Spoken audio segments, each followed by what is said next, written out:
Do I look nice? Do I look nice? Are you sure? Hey. Charlie, kill the music for me, eh?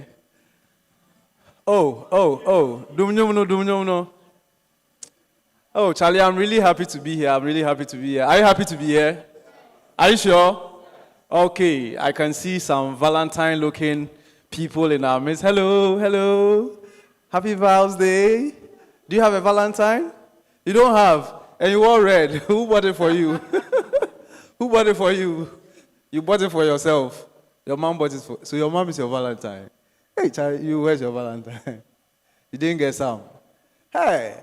You know, like I'm married, right? And today is Val's Day. I bought something for my wife. I bought a very nice package for her. And she was very happy because she didn't expect it. And I was in the house and then I got a call from her. And when the call came, she said, oh, she bought something for me. And I said, okay, what is it? She said, blood tonic. I said, I said, one time did he? So, and when I was coming to, like there are a lot of people selling, chocolate in traffic and all of that. And nowadays, chocolate is so expensive. So when I got somewhere around Dakuman, I saw this lady, I'm like, Pacho, mommy, chocolate back where saying, he said 15 CDs. And I'm saying, okay, pure Tara, Pacho, Branam, tobacco. Oh, love is a beautiful thing. Love is wonderful. Love is nice. Love is sweet. Most of the times when we talk about love, people think about, relationship with, like mother, father, boyfriend, girlfriend. We don't extend, the thought of love to other things. But there are so many things that we love.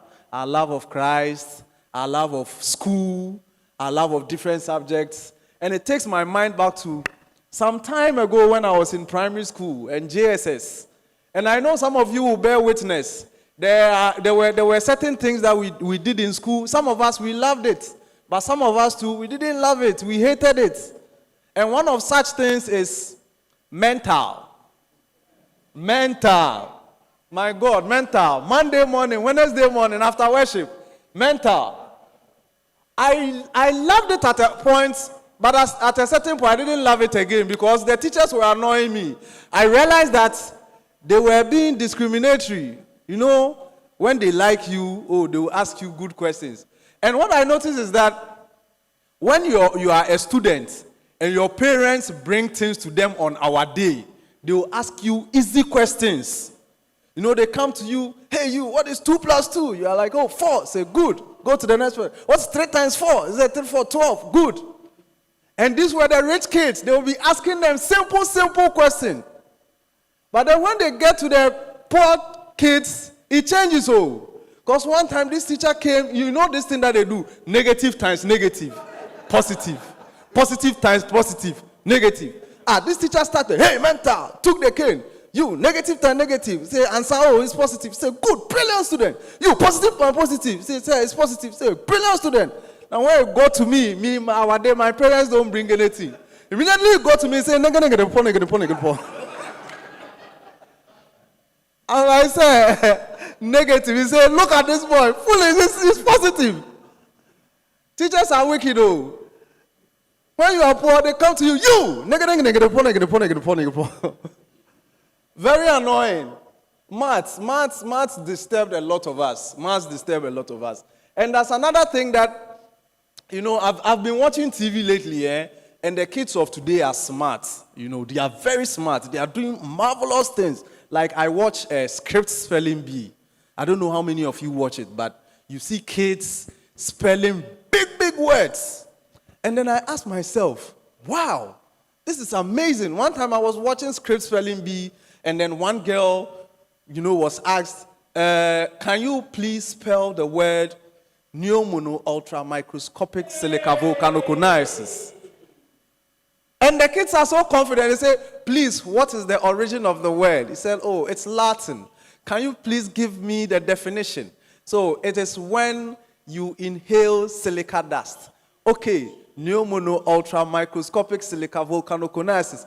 I can't spell it. She spelled the whole thing. He said, correct for 10 points. And they clapped for her. Now I am thinking, what if they organize a Script Spelling Bee for adults? Like father here. Now, please, what's your name? Please, what's your name? Felix. You come to Felix and Felix, please spell silhouette. Say silhouette. Wonderful. Silhouette. Silhouette. Silhouette.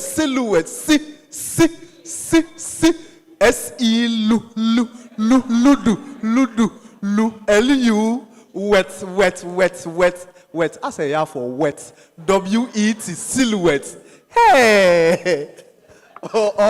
You know, some words are very difficult to like spell cockroach. K-O-K-O. Roach. Roach.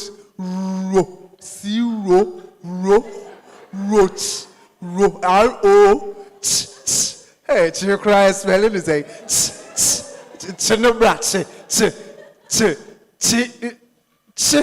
a cockroach. Some words are very difficult, and another word is diarrhea.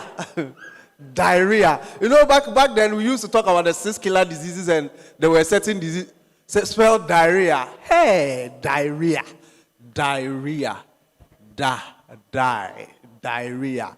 Hey, how can you be wood? Die. D-I-E. Diarrhea. Ria. R-E-Ya. I say, ya. Okay, diarrhea. Y-A. Diarrhea. So scared. Diarrhea. Oh, and then there's this thing. When you read the Bible, right? You read the Bible when Jesus Christ was born. They said what? Some wise men went to visit Jesus, and then the wise men went with what? Some gifts. And I don't know if the wise men intentionally went with one particular gift to come and torment us when we were writing exams in religious and moral education.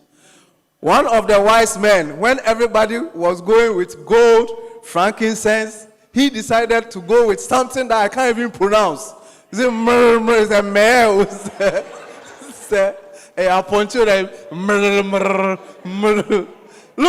Look, no matter who you are, in exams, they state, okay, Jesus Christ was born in Bethlehem. Mention the 3 gifts that the wise men took to Jesus. You say, okay, 1. And we always write that one last. Say gold, G-O-L, the frankincense, you spell it. They get to the last one. Hey,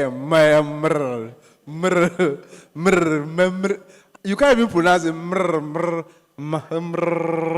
I know you say R-R-R-R-H. Hey, have you spelled that word? Do you know? Can you spell it? You can't spell it, but do you know what it is? We don't even know what that gift is. How does it even look like? Is there any pastor here? You know, they've been preaching about God about Jesus every Christmas. They talk about the gifts. And even the pastors, when they preach, they get to that point and say, oh, they took gold, frankincense, and one other gift. Very beautiful gift. They never say it. Very beautiful gift. Very beautiful. Expensive gift. Pastor mentioned it. Oh, Jai, let's go to the next sermon. Oh, it's really interesting, right? And then, I go to church. I attend church every Sundays. But, you know, when you attend church, there are certain things that you experience. It's very interesting and amazing. Like, sometimes I go to church and I am intimidated because of one thing. You know, normally when you wake up on a Sunday morning, you take your bath, you prepare, you wear your dress. One of the last things that you do is you apply your perfume.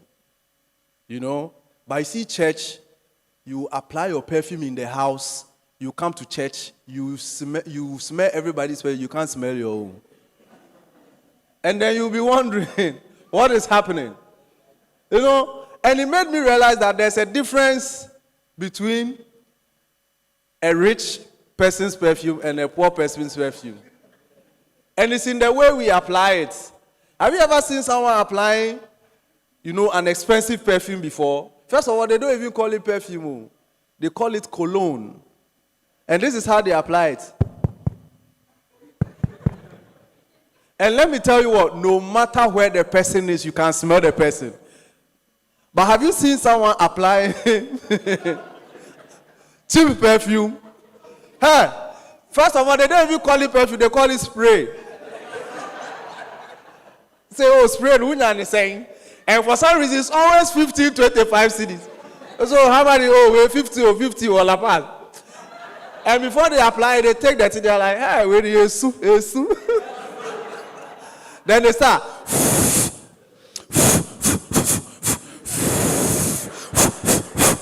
Why? I spray a chamber or. And before they finish spraying, they end it like this. After that, they'll be asking for confirmation from a friend. Charlie, you didn't smell him. It be.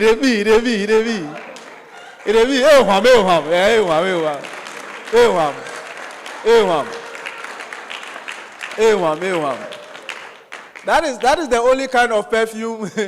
When you buy there, you go to pharmacy and you buy inhaler. Because the whole day open your cold. Don't worry, you haven't gotten there yet. Eh? You use sprayer for a long time before you change to. You'll be fine, eh? You'll be fine. Yeah.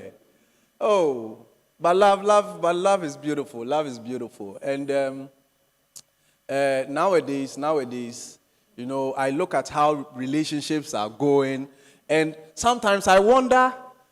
I mean, like things have really changed. Things have really changed. Our time was different, you know, very different. Sometimes when you talk to the young people, they think you are lying. Like those days, you know, like currently, you see, you know, young girls, it's possible, you know, 16 years, 15 years, they can have boyfriends. Like even in the United States, it happens. 15, 16, they have a boyfriend, you know, they hang out, they go to the movies, you know, they watch movies, they chew popcorn, you know. And the annoying thing is, after being in a relationship, sometimes they get broken hearts. And it's painful. They come home, they start crying. Oh my God, this is so tragic. Kevin gave me a broken heart. I didn't know what I'm going to do. Kelvin, I don't know what I'm going to do. This is so tragic. And they cry, they enter the room, climb the stairs, they slam the door, bang! And they are crying in their room. Oh, this is so tragic. They sleep on their bed, crying. Oh, I don't know what I'm going to do. The parents will climb the stairs, be knocking. Oh, Caitlin, open the door. You're going to be all right. And she's in the room. Leave me alone. I want to be alone. Leave me alone. And you hear one of the parents be like, you know what? Let's leave her. She'll get over it. Finish. Let me tell you something. My mother is a gun.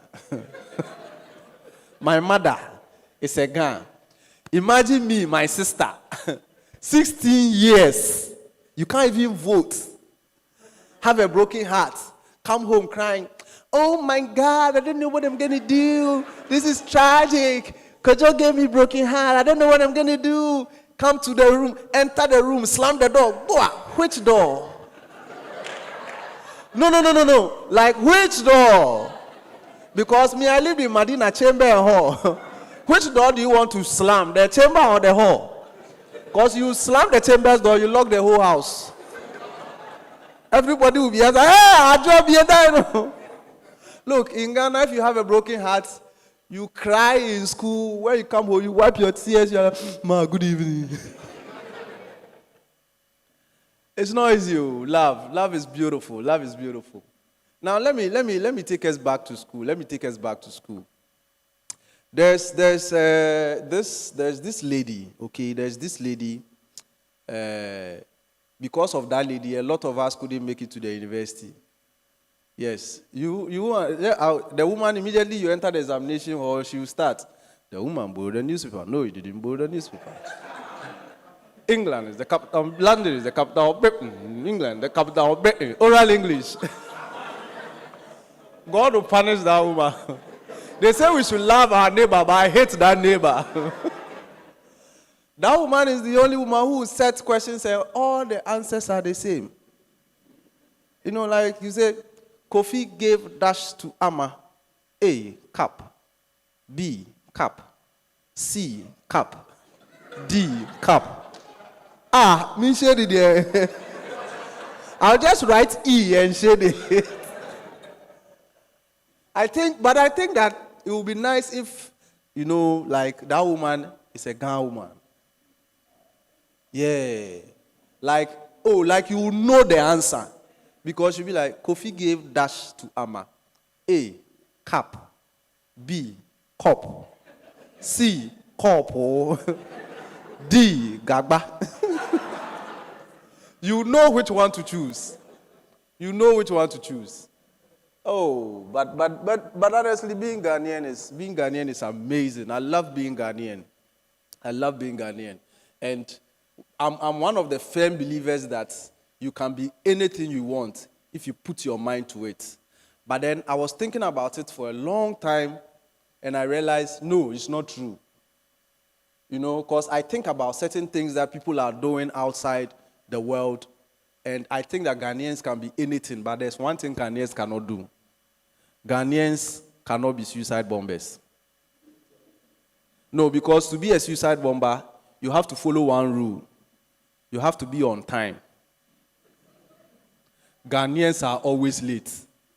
Like suicide bombing, when you watch missions, they tell you, Abdul, I want you to blow this place up at 6:30. 6:30, kaboom, Abdul has done the job.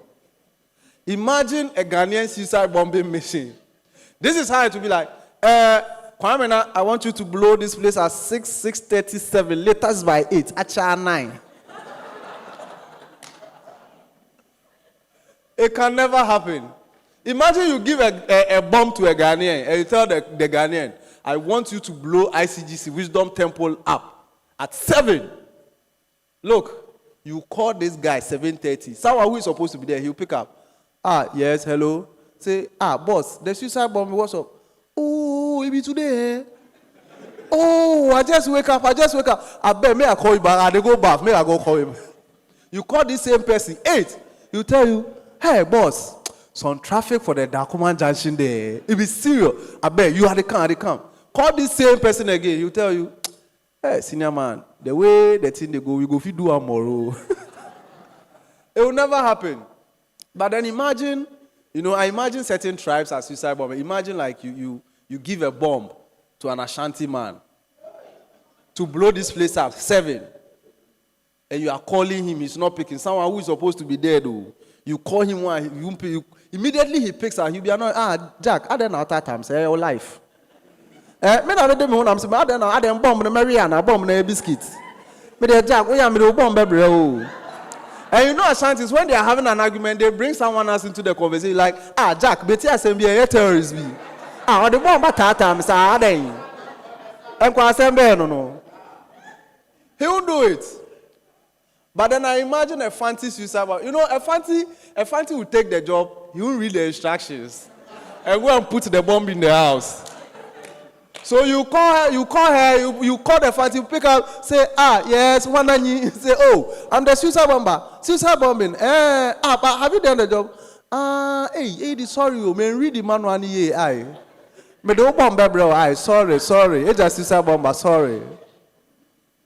It won't happen. But then, imagine a suicide bomber from Fadama or Nima. You give him a bomb, and you are disturbing him. Immediately he picks and say, Dubai, then I'll terrorize my lifestyle. Who didn't believe you? Who did you me last one? Upa frame you remember the bomb or baby or Wakasa Tobo Ashiade? Edebe yo. My catcher said, Persevere no Schwarzenegger star. Oh, Hami Sahade. Who frame you me bomb or baby or Wakasa or Edebe no. It won't happen. But then, being a Voltarian, right? Being a Voltarian, I think the only person who can do the job is the guy from Voltarian. He will do it. A Voltarian. First of all, you are giving a Voltarian a bomb like me, Efo Selassie. You give Efo Selassie, take the bomb. Say, you are giving me a bomb. Don't worry, I am the bomb. I am the bomb. Keep your bomb. I am the bomb. If you give me 2 bombs, it's too dangerous. Me alone, I'm enough. And you tell Efo to blow this place up at 7.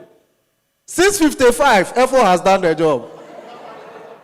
And then you call Efo, who is supposed to be there, he will still pick up. Say, Efo, have you done the job? Oh, sure, long time.